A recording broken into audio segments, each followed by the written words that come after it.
Hello friends, welcome back to my channel. Good morning. ಇವಾಗ ನಾನು ನಿಮ್ಗೊಂದು ಸೂಪರ್ ಆಗಿರೋವಂಥ ಕುರ್ತೀಸನ್ನು ತೋರಿಸ್ತಾ ಇದ್ದೀನಿ. ಶಾರ್ಟ್ ಕುರ್ತೀಸು ಇದೆಲ್ಲನೂ ನಾನು ತೊಗೊಂಡಿದ್ದು ಬಂದು ಜಸ್ಟ್ 850 ರೂಪಾಯಿ ಅಷ್ಟೇ. ನಾನು ಇದಕ್ಕೆಲ್ಲ ಪೇ ಮಾಡಿರೋದು.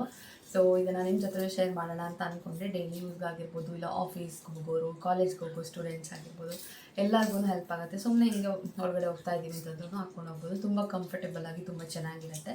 ಸೊ ಹಾಗಾಗಿ ಇವಾಗ ನಿಮ್ಮ ಜೊತೆ ಶೇರ್ ಮಾಡ್ತೀನಿ ಯಾವ ಥರ ಎಲ್ಲ ಇದೆ ಕಲರ್ಸ್ ಆ್ಯಂಡ್ ಡಿಸೈನ್ಸ್ ಅಂತ ಹೇಳ್ಬಿಟ್ಟು. ಬನ್ನಿ ನೋಡೋಣ. 5 ಕುರ್ತೀಸನ್ನು ನಾನು ತಗೊಂಡಿರೋದು ಬರೀ 850 ರೂಪಾಯಿಗೆ. ಸೊ ತುಂಬ ಚೆನ್ನಾಗಿದೆ. ಬನ್ನಿ ನೋಡೋಣ ಒಂದೊಂದೇ ಕುರ್ತೀಸನ್ನು ಹೆಂಗಿದೆ ಅಂತ ಹೇಳಿ. ಫ್ರೆಂಡ್ಸ್, ಫಸ್ಟ್ ಬಂದು ನಾನು ತೊಗೊಂಡಿರೋದು ಈ ಒಂದು ಶಾರ್ಟ್ ಕುರ್ತಿನ. ತುಂಬ ಜನ ಕೇಳ್ತಾ ಇದ್ರಿ ನಾನು ಲಾಸ್ಟ್ ಟೈಮ್ ಶಾರ್ಟ್ ಕುರ್ತಿ ಹಾಲ್ ಮಾಡಿದಾಗ. ಸೊ ಇನ್ನು ಪಾರ್ಟ್ 2 ಮಾಡಿ ಪ್ರಜ್ಞಾ ಅಂತ ಹೇಳ್ಬಿಟ್ಟು. ಸೊ ಹಾಗಾಗಿ ಇವಾಗ ಮತ್ತೆ ಮಾಡ್ತಾ ಇದ್ದೀನಿ. ಆ್ಯಂಡ್ ಇದೆಲ್ಲ ನಾನು ಫ್ಲಿಪ್ಕಾರ್ಟಿಂದ ತೊಗೊಂಡಿದ್ದು, ಆಯಿತಾ. ತುಂಬ ಚೆನ್ನಾಗಿದೆ. ಇದು ಒಂದು ಪಿಂಕ್ ಕಲರಲ್ಲಿದೆ, ಬೇಬಿ ಪಿಂಕ್ ಅಂತಲೇ ಹೇಳ್ಬೋದು. ಕಂಫರ್ಟೇಬಲ್ ಆಗಿದೆ ವೇರ್ ಮಾಡೋದಕ್ಕೆ. ಆ್ಯಂಡ್ ಸ್ಲೀವ್ಸ್ ಇಷ್ಟು ಬರುತ್ತೆ, 3/4 ಆಲ್ಮೋಸ್ಟ್ ಒಂದಿಷ್ಟು ಬರುತ್ತೆ. ಸೊ ಬಟ್ ತುಂಬಾ ಚೆನ್ನಾಗಿದೆ. ಇದು ಬಂದು ಸೆಮಿ ಕಾಟನ್, ನಿಮಗೆ ಪ್ಯೂರ್ ಕಾಟನ್ ಅಲ್ಲ, ಮಿಕ್ಸ್ ಇದೆ, ಕಾಟನ್ ಮಿಕ್ಸ್ ಇದೆ. ಬಟ್ ಏನು ಇರಿಟೇಷನ್ ಆಗೋದು, ಸೆಕೆ ಆಗೋದು ಆ ಥರ ಎಲ್ಲ ಏನೂ ಇಲ್ಲ. ನಾನು ಆಲ್ರೆಡಿ ಇದನ್ನು ಒಂದ್ಸಲಿ ವೇರ್ ಮಾಡಿದ್ದೀನಿ. ಸೊ ಹಾಗಾಗಿ ಹೇಳ್ತಾ ಇದ್ದೀನಿ, ವಾಶ್ ಕೂಡ ಆಗಿದೆ, ಏನು ಶ್ರಿಂಕ್ ಆಗೋದು ಆ ಥರ ಎಲ್ಲ ಏನೂ ಪ್ರಾಬ್ಲಮ್ ಇಲ್ಲ. ತುಂಬ ಚೆನ್ನಾಗಿ ಕಂಫರ್ಟೇಬಲ್ ಆಗಿದೆ ಆ್ಯಂಡ್ ಚೆನ್ನಾಗಿ ಕಾಣಿಸುತ್ತೆ ಕೂಡ. ಜೀನ್ಸ್ ಮೇಲೆಲ್ಲ ಹಾಕ್ಕೊಳ್ಳೋಕ್ಕೂ ತುಂಬ ಚೆನ್ನಾಗಿರುತ್ತೆ, ಇಲ್ಲ ಪ್ಲಾಜೋ ಜೊತೆಗೂ ಮ್ಯಾಚ್ ಮಾಡ್ಕೋಬೋದು. ಸೊ ಫಸ್ಟ್ ಬಂದಿದ್ದು ಎಲ್ಲಾದ್ರ ಪ್ರೈಸ್ ಕೂಡ 170 ರೂಪೀಸ್, ಆಯಿತಾ. ನಾನು ಇದನ್ನು ಆ್ಯಕ್ಚುಲಿ ತೊಗೋಬೇಕಾದ್ರೆ 150 ರೂಪೀಸ್ ಏನೋ ಇತ್ತು, ನನಗೆ ಅಷ್ಟರಲ್ಲಿ ಸಿಕ್ಕಿತ್ತು. 150 160 ಇವಾಗ 170 ಏನೋ ಇದೆ. ನಾನು ಪ್ರತಿಯೊಂದರ ಲಿಂಕನ್ನು ಡಿಸ್ಕ್ರಿಪ್ಷನಲ್ಲಿ ಕೊಟ್ಟಿರ್ತೀನಿ, ನಿಮಗೆ ಇಷ್ಟ ಆಗಿದ್ರೆ ಚೆಕ್ ಮಾಡಿ, ಆಯಿತಾ. ನೆಕ್ಸ್ಟ್ ಬಂದು ನೋಡಿ, ಟ್ಯಾಗ್ ಕೂಡ ರಿಮೂವ್ ಮಾಡಿಲ್ಲ, ಇದನ್ನು ಯೂಸ್ ಮಾಡಿಲ್ಲ, ಬಟ್ ಹಾಕಿ ನೋಡಿದ್ದೀನಿ, ಪರ್ಫೆಕ್ಟಾಗಿ ಫಿಟ್ ಆಗುತ್ತೆ. ಸೊ ನೋಡಿ, ಈ ಥರ ಬ್ಲ್ಯಾಕ್ ಆ್ಯಂಡ್ ಬ್ಲೂ ವೈಟ್ ಕಾಂಬಿನೇಷನಲ್ಲಿದೆ. ಒಂಥರ ಡಿಫ್ರೆಂಟ್ ಆಗಿದೆ, ನನಗೆ ಇದು ತುಂಬ ಇಷ್ಟ ಆಯಿತು. ಸೊ ಇದು ಒಂದು ಎಲ್ಲ ಸ್ಲೀವ್ಸ್ ಕೂಡ ನಿಮಗೆ ಅಷ್ಟೇ ಬರುತ್ತೆ, length almost same. Cotton mix material ಇದು. ತುಂಬ ಚೆನ್ನಾಗಿದೆ, ಕಂಫರ್ಟೇಬಲ್ ಆಗಿದೆ, ಡೈಲಿ ಯೂಸ್ ಮಾಡೋಕ್ಕಂತೂ ಬೆಸ್ಟ್ ಅಂತಲೇ ಹೇಳ್ಬೋದು. ಈ ಕುರ್ತಿ ಏನಂದರೆ ನನಗೆ ಒಂದು ಸ್ವಲ್ಪ ದೊಡ್ಡದಾಗುತ್ತೆ. ಇದು ಬಂದು XL ತೊಗೊಂಡಿದ್ದೀನಿ ನಾನು. ಒಂದು ಸ್ವಲ್ಪ ದೊಡ್ಡದಾಯಿತು ನನಗೆ. XL ಆ್ಯಕ್ಚುಲಿ ಹೇಳ್ಬೇಕಂದ್ರೆ ಕೆಲವೊಂದು ಮೆಟೀರಿಯಲಲ್ಲಿ ಕರೆಕ್ಟ್ ಆಗುತ್ತೆ, ಕೆಲವೊಂದು ಸ್ವಲ್ಪ ಲೂಸ್ ಆಗುತ್ತೆ, ಕೆಲವೊಂದು ಸತಿ ಆಲ್ಟರ್ನೇಷನ್ ಮಾಡ್ಕೊಬೇಕು. ಇದು ಸ್ವಲ್ಪ ಆಲ್ಟರ್ನೇಷನ್ ಮಾಡ್ಕೊಬೇಕು, ಸ್ವಲ್ಪ ಲೂಸ್ ಆಗುತ್ತೆ ನನಗೆ. ಸ್ಲೀವ್ಸ್ ಆಗಿರ್ಬೋದು, ಸ್ವಲ್ಪ ಫಿಟ್ಟಿಂಗ್ಸ್ ಚೇಂಜ್ ಮಾಡಬೇಕು. ಸೊ ಬಟ್ ಇದು ನೋಡೋಕ್ಕಂತೂ ನನಗೆ ಸಿಕ್ಕಾಬಡೆ ಇಷ್ಟ ಆಯಿತು. ಇದು ಬಂದು ಈ ಖಾದಿ ಎಲ್ಲ ಬರುತ್ತಲ್ವ, ಸೊ ಆ ಮೆಟೀರಿಯಲಲ್ಲಿ ಇದೆ. ಸ್ವಲ್ಪ ಕಾಟನ್, ಇದು ಪ್ಯೂರ್ ಕಾಟನ್ನ. ಆಲ್ರೆಡಿ ವಾಶ್ ಮಾಡಿದ್ದೀನಿ ನಾನು ಇದನ್ನು. ಶ್ರಿಂಕ್ ಆಗುತ್ತಾ ಏನೋ ಅಂತ ನೋಡೋಣ ಅಂತ ಹೇಳಿಬಿಟ್ಟು. ಲೂಸ್ ಇತ್ತಲ್ವ, ಹಾಗಾಗಿ ನೋಡೋಣ ಅಂತ. ಬಟ್ ಶ್ರಿಂಕ್ ಏನೂ ಆಗಿಲ್ಲ, ಸೊ ಹಾಗಾಗಿ ನಾನು ಫಿಟ್ಟಿಂಗ್ ಮಾಡ್ಕೊಬೇಕು. ಸೊ ಹಾಗಾಗಿ ಈ ಥರ ಇದೆ. ತುಂಬ ಕ್ಯೂಟ್ ಆಗಿದೆ ಇದರಲ್ಲಿರೋ ಡಿಸೈನ್ ಅಂತೂ ನನಗೆ ಸಿಕ್ಕಾಬಡೆ ಇಷ್ಟ ಆಯಿತು. ಫುಲ್ ಹಾರ್ಟ್ ಡಿಸೈನ್ದ pink with red combination. So ಇದು ಒಂದು ಕುರ್ತಿ. ಈ beautiful yellow kurti, yellow with green colour mango design ಇದೆ. ಇದೂ ಅಷ್ಟೇ ತುಂಬ ಚೆನ್ನಾಗಿದೆ, ಕಂಫರ್ಟೇಬಲ್ ಆಗಿದೆ ವೇರ್ ಮಾಡೋಕ್ಕೆ. ಎಷ್ಟು ಸಾಫ್ಟ್ ಆಗಿದೆ ಗೊತ್ತಾ, ಇದು ಅಷ್ಟೇ ಸಕ್ಕದಾಗಿದೆ. ಇದು ಒಂದು ಮೆರೂನ್ ವಿತ್ ವೈಟ್ ಇದೆ ಕಾಂಬಿನೇಷನ್ನು. ಮೆರೂನ್ ಅನ್ನೋದಕ್ಕಿಂತ ಗ್ರೇಪ್ ವೈನ್ ಕಲರ್ ಇದೆ, ವೈನ್ ಕಲರ್ ಅಂತಲೇ ಹೇಳ್ಬೋದು. ಈ ಥರ ಇದೆ, ತುಂಬ ಚೆನ್ನಾಗಿದೆ. ಪ್ರತಿಯೊಂದು ಕೂಡ ಅಷ್ಟೇ 173 ರೂಪೀಸ್ಗೆ ನಿಮಗೆ ಸಿಗುತ್ತೆ. ಪ್ರತಿಯೊಂದರ ಲಿಂಕನ್ನು ಕೊಟ್ಟಿರ್ತೀನಿ. ನಿಮ್ಗೆ ಯಾವ ಕುರ್ತಿ ಇಷ್ಟ ಆಯಿತು ಅನ್ನೋದನ್ನು ಕಮೆಂಟ್ ಸೆಕ್ಷನಲ್ಲಿ ಹೇಳಿ, ಆಯಿತಾ. ಒಂದು ಕುರ್ತಿ ತೊಗೊಂಡಿದ್ದೀನಿ ಆರೆಂಜ್ ಕಲರ್ದು, ಅದು ಆಲ್ರೆಡಿ ನಾನೊಂದು ಶಾರ್ಟ್ಸಲ್ಲಿ ಶೇರ್ ಮಾಡಿದ್ದೀನಿ ಅಂತ ಅನಿಸುತ್ತೆ. ಸೊ ಅದರ ಲಿಂಕ್ ಕೂಡ ಕೊಟ್ಟಿರ್ತೀನಿ, ನಿಮಗೆ ಇಷ್ಟ ಆಯಿತು ತೊಗೋಬೋದು. ಅದು ಕೂಡ ಅಷ್ಟೇ ಸೂಪರ್ ಆಗಿದೆ, ಆಯಿತಾ. ಸೊ ಇದಿಷ್ಟು ಕುರ್ತಿಗೆ ಜಸ್ಟ್ 850 ರೂಪೀಸ್ಗೆ ಸಿಕ್ಕಿದೆ. ನನಗಂತೂ ತುಂಬಾ ವರ್ತ್ ಅಂತ ಅನ್ನಿಸ್ತು, ಬಿಕಾಸ್ ತುಂಬ ಚೆನ್ನಾಗಿದೆ. ನಿಮಗೆ ಹೊರಗಡೆಯಲ್ಲೂ ಇಷ್ಟು ಕಡಿಮೆಗಂತೂ ಸಿಗೋದೇ ಇಲ್ಲ. ಸೊ ಹಾಗಾಗಿ ನಾನು ನಿಮ್ಮ ಜೊತೆ ಶೇರ್ ಮಾಡೋಣ ಅಂತ ಅಂದ್ಕೊಂಡೆ. ಇಷ್ಟ ಆದರೆ ನೀವು ಕೂಡ ಬೈ ಮಾಡ್ಬೋದು. ಇವತ್ತಂತೂ ಬೆಳಗ್ಗೆ ಬೇಗನೆ ವೀಡಿಯೋ ಶೂಟ್ ಮಾಡ್ಕೊಂಡ್ಬಿಟ್ಟೆ. ಸೊ ಹಾಗಾಗಿ ಅದೊಂದು ಕೆಲಸ ಆಯಿತು. ಸೊ ಅದಾಗಿದ ನಂತರ ಬಾಕಿ ಮಾಮೂಲಿ ಮನೆ ಕೆಲಸಗಳೆಲ್ಲ ಮುಗಿಸ್ಕೊಂಡು ಸ್ನಾನ ಎಲ್ಲ ಮಾಡಿಕೊಂಡು ಬಂದೆ. ಫ್ರೆಂಡ್ಸ್, ಇವಾಗ ತಾನೇ ಸ್ನಾನ ಎಲ್ಲ ಮುಗಿಸ್ಕೊಂಡು ಬಂದೆ. ಇವಳು ನಾನು ದೇವ್ಕೊಳಕ್ಕೆ ಹೋದೆ ಅಲ್ವಾ, ಸೊ ಅಷ್ಟರಲ್ಲಿ ಅವ್ರು ಕೂಡ ಬಂದುಬಿಟ್ರು. ಕಡೆನೇ ಬರ್ತಾ ಇಲ್ಲ, ಬಾ ಸುಮ್ಮನೆ ಕುತ್ಕೊಂಡಿದ್ದಾಳೆ ಅಲ್ಲೇ. ಬಾ ಬೇಗ ಬಾ, ಅಲ್ಲಿ ನೋಡು ಪಿಕಪ್ ಆಯ್ತು, ನೋಡು ಬಾ.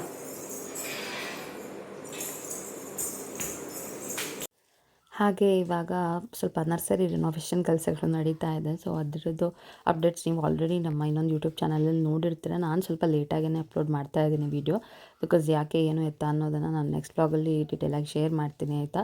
ಒಂದಷ್ಟು ವಿಷಯಗಳಿದೆ ನಿಮ್ಮ ಜೊತೆ ಶೇರ್ ಮಾಡೋಕ್ಕೆ. ಸೊ ನೆಕ್ಸ್ಟ್ ವ್ಲಾಗಲ್ಲಿ ಅದನ್ನೆಲ್ಲ ಶೇರ್ ಮಾಡ್ತೀನಿ. ಸೊ ಹಾಗೆ ನರ್ಸರಿ ರಿನೋವೇಷನ್ ಕೆಲಸದವ್ರು ಕೂಡ ಬಂದಿದ್ದರು. ಸೊ ಕೆಲಸ ಕೂಡ ಶುರುವಾಗಿದೆ ಇವತ್ತು ಆ್ಯಕ್ಚುಲಿ ಹೇಳಬೇಕು ಅಂತಂದರೆ.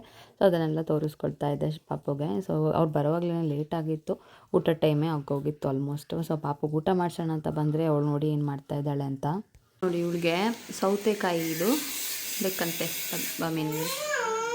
ನೋಡಿ. ಮತ್ತು ಸಾಂಬಾರು ಇವತ್ತು ಆ್ಯಕ್ಚುಲಿ ಹೇಳ್ಬೇಕಂದ್ರೆ ಸಾಂಬಾರು ಆತು. ಸೊ ಅದು ಬೇಡವಂತೆ. ಸೊ ಇವಾಗ ಏನಾದರೂ ಬೇರೆ ಏನಾದರೂ ಮಾಡಿಕೊಟ್ಟು ಊಟ ಮಾಡಿಸ್ಬೇಕು. ಸೊ ಸಲಾಡ್ ಮಾಡಿಕೊಡೋಣ ಅಂತ ಅಂದ್ಕೊಂಡಿದ್ದೀನಿ. ಊಟ ತಟ್ಟೆಗೆ ಹಾಕಾಗಿದೆ. ಅವ್ರಿಗೆ ಪಲ್ಯನೂ ಬೇಡವಂತೆ, ಸಾಂಬಾರು ಬೇಡವಂತೆ. ಹಾಗಾಗಿ ಇವಾಗ ಇನ್ನೂ ಒಂದು ಮುಳ್ಸೌತೆ ಇದೆ, ಅದರಿಂದ ಸಳ್ಳಿ ಮಾಡೋಣ ಅಂತ ಅಂದ್ಕೊಂಡಿದ್ದೀನಿ. ಸಲಾಡ್ ತೋತೆ ಬಾಗಾರಿಂಗೆ ತೋತೆ ಬಾಗ. ಇವಳಿಗೆ ಸೌತೆಕಾಯಿ ಕಾಯಿ ಹುಳಿ ಬೇಕು ಅಂತ ಹೇಳಿಬಿಟ್ಟು ಕಾಯ್ತಾ ಇದ್ಲು. ಇವತ್ತು ನಾವು ಆ್ಯಕ್ಚುಲಿ ಸಾಂಬಾರು ಮಾಡಿದ್ವಿ. ಕೆಲಸದವರೆಲ್ಲ ಇರೋದ್ರಿಂದ ಕಾಯಿ ಹುಳಿ ಅಷ್ಟೊಂದು ಇಷ್ಟಪಡಲ್ಲ ಅಂತ ಹೇಳ್ಬಿಟ್ಟು ಸಾಂಬಾರು ಮಾಡಿದ್ವಿ. ಸಾಂಬಾರು ಮತ್ತು ಪಲ್ಯ ಇತ್ತು. ಸೊ ಬಟ್ ಅವಳಿಗೆ ಅದು ಎರಡೂ ಬೇಡ ಅಂತ ತುಂಬಾ ಹಠ ಮಾಡ್ತಾ ಇದ್ಲಿ. ಯಾಕೋ ಗೊತ್ತಿಲ್ಲ. ಇವತ್ತು ಯೂಶ್ವಲಿ ಆ ಥರ ಮಾಡಿದ್ರೆ ಕನ್ವಿನ್ಸ್ ಆಗ್ತಾಳೆ ಏನಾದರೂ ಹೇಳಿದಾಗ. ಬಟ್ ಇವತ್ತಂತೂ ಕನ್ವಿನ್ಸ್ ಆಗೋಕ್ಕೇ ರೆಡಿ ಇರಲಿಲ್ಲ. ಸರಿ ಹಾಗಾದರೆ ಅಂತ ಹೇಳಿಬಿಟ್ಟು ಹೆಂಗಿದ್ರು ಒಂದು ಮುಳ್ಸೌತೆ ಇತ್ತು. ಸೊ ಅದು ಒಂದು ನನ್ನ ಸೇವಿಯರ್ ಆಯಿತು ಇವತ್ತಂತೂ. ಸೊ ಅದನ್ನೇ ಹಾಕ್ಬಿಟ್ಟು ಒಂದು ಸ್ವಲ್ಪ ಸಳ್ಳಿ ಅಥವಾ ಸಲಾಡ್ ಥರ ಮಾಡಿದೆ. ಒಂದು ಸ್ವಲ್ಪ ಉಪ್ಪು, ಸ್ವಲ್ಪ ಒಗ್ಗರಣೆ, ಕ್ಯಾರೆಟ್ ತುರಿ ಎಲ್ಲ ಹಾಕಿಬಿಟ್ಟು ಇನ್ಸ್ಟೆಂಟಾಗಿ ಪಟ್ ಅಂತ ರೆಡಿ ಮಾಡ್ಕೊಂಡ್ಬಿಟ್ವಿ. ಸೊ ಅವಳನ್ನು ನಂಗೆ ಕನ್ವಿನ್ಸ್ ಮಾಡಿ ಊಟ ಮಾಡಿಸಿದೆಲ್ಲ ಆಯಿತು. ಸೊ ಕೆಲಸ ನೋಡಿ ಇನ್ನು ಶುರುವಾಗಿದೆ ಅಷ್ಟೇ. ಅವ್ರು ಬರೋದು ಲೇಟ್ ಆಗಿತ್ತು ಅಂತ ಹೇಳಿದ್ದೆ ಅಲ್ವಾ. ಸೊ ಅದೆಲ್ಲ ಕೆಲಸಗಳು ಒಂದು ಸೈಡಲ್ಲಿ ನಡೀತಾ ಇದೆ. ಆ್ಯಂಡ್ ಊಟ ಎಲ್ಲ ಆದ ನಂತರ ನಾವು ಕೂಡ ಸ್ವಲ್ಪ ಹೊತ್ತು ರೆಸ್ಟ್ ಮಾಡಿದ್ವಿ. ಇವತ್ತು ಆ್ಯಕ್ಚುಲಿ ಊಟ ತುಂಬ ಲೇಟೇ ಆಗೋಯಿತು. ಸೊ ಅದಾಗಿದ ನಂತರ ಸಂಜೆ ಸ್ವಲ್ಪ ಪಲಾವ್ ಮಾಡ್ತಾ ಇದ್ದೀನಿ ಇವಾಗ. ಸೊ ಸಂಜೆ ಹೊತ್ತು ಏನಾದರೂ ಹೋಳಿಗೆ ತಿನ್ನೋಕ್ಕೆ ಬೇಕಾಗುತ್ತೆ ಅಂತ ಹೇಳಿಬಿಟ್ಟು ಇವತ್ತೇನು ಸ್ನ್ಯಾಕ್ಸ್ ಅಂತಲೂ ಏನೂ ಮಾಡಿರಲಿಲ್ಲ. ಜಸ್ಟ್ ಒಂದು ಸ್ವಲ್ಪ ಪಲಾವ್, ಕಿಚಡಿ ಏನಾದರೂ ಮಾಡೋಣ ಅಂತ ಅಂದ್ಕೊಂಡ್ಬಿಟ್ಟಿದ್ದೆ. ಸೊ ಹಾಗಾಗಿ ಇವಾಗ ಅದನ್ನು ರೆಡಿ ಮಾಡ್ತಾ ಇದ್ದೀನಿ. ಅದು ರೆಡಿ ಮಾಡಿಬಿಟ್ಟು ಆಮೇಲೆ ಮತ್ತೆ ಸಿಗ್ತೀನಿ ನಾನು. ಇವತ್ತು ಆ್ಯಕ್ಚುಲಿ ಗೀ ರೈಸ್ ಮಾಡಿದೆ. ಒಂದು ಸ್ವಲ್ಪ ವೆಜಿಟೇಬಲ್ಸ್ ಎಲ್ಲ ಹಾಕ್ಬಿಟ್ಟು ಮಾಡಿದೆ. ಲೈಕ್ ಒಂದು ಸ್ವಲ್ಪ ಕ್ಯಾರೆಟು, ಆಮೇಲೆ ಬಟಾಣಿ ಕಾಳು ಇದನ್ನೆಲ್ಲ ಹಾಕಿ, ಬಾಸ್ಮತಿ ಅಕ್ಕಿ ಬೇರೆ ಒಂದು ಸ್ವಲ್ಪ ಮಿಕ್ಕಿತ್ತು. ಸೊ ಸಾರಿ ಇವತ್ತಿಗೆ ಅದು ಕರೆಕ್ಟಾಗಿ ಆಗುತ್ತೆ ಅಂತ ಹೇಳಿಬಿಟ್ಟು ಅದನ್ನೇ ಹಾಕಿಬಿಟ್ಟು ಮಾಡಿದೆ. ತುಂಬ ಚೆನ್ನಾಗಿ ಆಗಿತ್ತು ಮಾತ್ರ. ಇವತ್ತು ಪಾಪು ಕೂಡ ಮಧ್ಯಾಹ್ನ ಮಲಗೋದು ಲೇಟ್ ಆಗಿದ್ದರಿಂದ ಅವಳು ಸ್ವಲ್ಪ ಚೆನ್ನಾಗಿ ನಿದ್ದೆ ಮಾಡಿದ್ಲು. ಅಷ್ಟರಲ್ಲಿ ನಾನು ಗೀ ರೈಸ್ ಕೂಡ ರೆಡಿ ಮಾಡ್ಕೊಂಡಿದ್ದೆ. ಇವಾಗ ನಾವು ಅಮ್ಮ ಮನೆಗೆ ಹೊರಟಿದ್ದೀವಿ. ಯಾಕೆ ಅಂತಂದರೆ ಇವತ್ತು ಆ್ಯಕ್ಚುಲಿ ನಾಳೆ ಒಂದು ಫಂಕ್ಷನ್ ಇದೆ. ಸೊ ಅದಕ್ಕೆ ಹೋಗಬೇಕು ಅಂತ ಅಂದ್ಕೊಂಡಿದ್ದೀವಿ. ನಾವು ಇಲ್ಲಿಂದನೇ ಹೋಗೋಣ ಅಂತ. ಬಟ್ ಏನಾಯಿತು ಅಂತಂದರೆ ಈ ನರ್ಸರಿ ಕೆಲಸ ಫುಲ್ ಕಂಪ್ಲೀಟ್ ಆಗಿಲ್ಲ. ಇವತ್ತು ಆಗುತ್ತೆ ಅಂತ ನಾವು ಅಂದ್ಕೊಂಡಿದ್ವಿ, ಬಟ್ ಆಗಿಲ್ಲ. ಮಳೆ ಬೇರೆ ಬಂತು ನೋಡಿ. ಹಾಗಾಗಿ ಸೊ ನಾಳೆಗೆ ಅದು ಪೋಸ್ಟ್ಪೋನ್ ಆಗಿಬಿಟ್ಟಿದೆ. ಇನ್ನು ಅರ್ಧ ಕೆಲಸ ಬಾಕಿ ಇದೆ. ಹಾಗಾಗಿ ಬೇರೆ ಆಪ್ಷನ್ ಇಲ್ಲ. ಹಸ್ಬೆಂಡ್ ಇಲ್ಲೇ ನಿಂತ್ಕೋಬೇಕಾಗತ್ತೆ. ಅಂದರೆ ಫಂಕ್ಷನ್ಗೆ ಬರೋಕ್ಕಾಗಲ್ಲ ಅವ್ರಿಗೆ ನಾಳೆ. ಹಾಗಾಗಿ ಎನಿವೇಸ್ ನಾನನ್ನು ಅಮ್ಮ ಮನೆಗೆ ಬಿಟ್ಟರೆ ಸೊ ಅವ್ರ ಜೊತೆಗೆ ಹೋಗ್ಬೋದು ಅಂತ ಅಂದ್ಕೊಂಡ್ಬಿಟ್ಟು ಇವಾಗ ನನ್ನನ್ನು ಡ್ರಾಪ್ ಮಾಡ್ತೀನಿ ಅಂತ ಹೇಳಿದ್ದಾರೆ. ಸೊ ಹಾಗಾಗಿ ನಾನೇನು ಜಾಸ್ತಿ ರೆಡಿನೇ ಆಗಿಲ್ಲ. ಜಸ್ಟ್ ಒಂದು ತಲೆ ಬಾಚಿಕೊಂಡೆ ಇನ್ನೇನು ಹೊರಡಬೇಕು. ಇವಾಗ ಆಲ್ರೆಡಿ ಸಮಯ ಬಂದು 6 ಗಂಟೆ ಆಯಿತಾ. ಸಂಜೆ ಇವಾಗ ವ್ಲಾಗನ್ನು ಕಂಟಿನ್ಯೂ ಮಾಡ್ತಾಯಿದ್ದೀನಿ. ಆ್ಯಂಡ್ ಇವಾಗಷ್ಟೇ ಪ್ಲ್ಯಾನ್ ಆಗಿದೆ ಈ ಥರ ಮಾಡೋಣ. ಕೆಲಸ ಕಂಪ್ಲೀಟ್ ಆಗಿಲ್ಲ ಅಲ್ವಾ. ಸೊ ಬೇಕಾಗತ್ತೆ ಏನಾದರೂ ಅಡ್ಜಸ್ಟ್ಮೆಂಟ್ಸ್ ಎಲ್ಲ ಇದ್ದರೆ ಹೇಳಬೇಕಾಗತ್ತಲ್ವಾ. ಸೊ ಕೆಲಸ ಎಲ್ಲ ನೀಟಾಗಿ ಆಗೋಕ್ಕೆ. ಸೊ ಹಾಗಾಗಿ ಅವ್ರು ಬರೋದಿಲ್ಲ ನಾಳೆ. ಸೊ ನಾಡಿದ್ದು ಬರ್ತೀನಿ ಅಂತ ಹೇಳಿದ್ದಾರೆ. ಸೊ ಒಂದಿನ ಇವಾಗ ಅಮ್ಮ ಮನೆಗೆ ಇವಾಗ ಹೋಗೋಣ. ಸೊ ಪಾಪು ರೆಡಿ ಆಗಿದ್ದಾಳೆ. ಅವಳೊಂದು ಏನು ಜಾಸ್ತಿ ರೆಡಿ ಮಾಡಿಲ್ಲ. ಸುಮ್ಮನೆ ಇಲ್ಲಿಂದ ಅಲ್ಲಿ ಹೋಗಿ ಹೋಗೋದಷ್ಟೇ ಅಲ್ವಾ. ಸೊ ಬೇರೆ ಏನು ಕೆಲಸ ಇಲ್ಲ. ಪುತ್ರಲ್ಲೇ ಡೈರೆಕ್ಟ್ ಅಮ್ಮ ಮನೆಗೆ ಹೋಗೋದು ಇವಾಗ. ಬನ್ನಿ ಹೋಗೋಣ. ಫ್ರೆಂಡ್ಸ್ ನೋಡಿದ್ರಿ ಅಲ್ವಾ ಇವತ್ತಿನ ವ್ಲಾಗ್ ಹೇಗಿದೆ. ನಾವು ಅಮ್ಮ ಮನೆಗೆ ಕೂಡ ಹೊರಟ್ವಿ. ಇದಾಗಿತ್ತು ಇವತ್ತಿನ ವ್ಲಾಗ್. ನೆಕ್ಸ್ಟ್ ವ್ಲಾಗಲ್ಲಿ ಮತ್ತೆ ಸಿಗ್ತೀನಿ. ಆ್ಯಂಡ್ ಇಷ್ಟು ದಿನ ಯಾಕೆ ವಿಡಿಯೋ ಹಾಕಿಲ್ಲ ಅದ್ರ ಬಗ್ಗೆ ಕೂಡ ಹೇಳ್ತೀನಿ ಏನು ಅಂತ ಹೇಳಿಬಿಟ್ಟು. ಈ ವ್ಲಾಗ್ ಇಷ್ಟ ಆಗಿದ್ದರೆ ಪ್ಲೀಸ್ ಲೈಕ್, ಶೇರ್, ಕಮೆಂಟ್. ಏನೋ ಸಬ್ಸ್ಕ್ರೈಬ್ ಮಾಡದೆ ನೋಡ್ತಾ ಇದ್ದರೆ ಸಬ್ಸ್ಕ್ರೈಬ್ ಮಾಡಿ, ಸಪೋರ್ಟ್ ಮಾಡಿ. ಸಿಗೋಣ ಇನ್ನೊಂದು ವೀಡಿಯೋದೊಂದಿಗೆ. ಅಲ್ಲಿ ತನಕ take care and bye. Thanks for watching.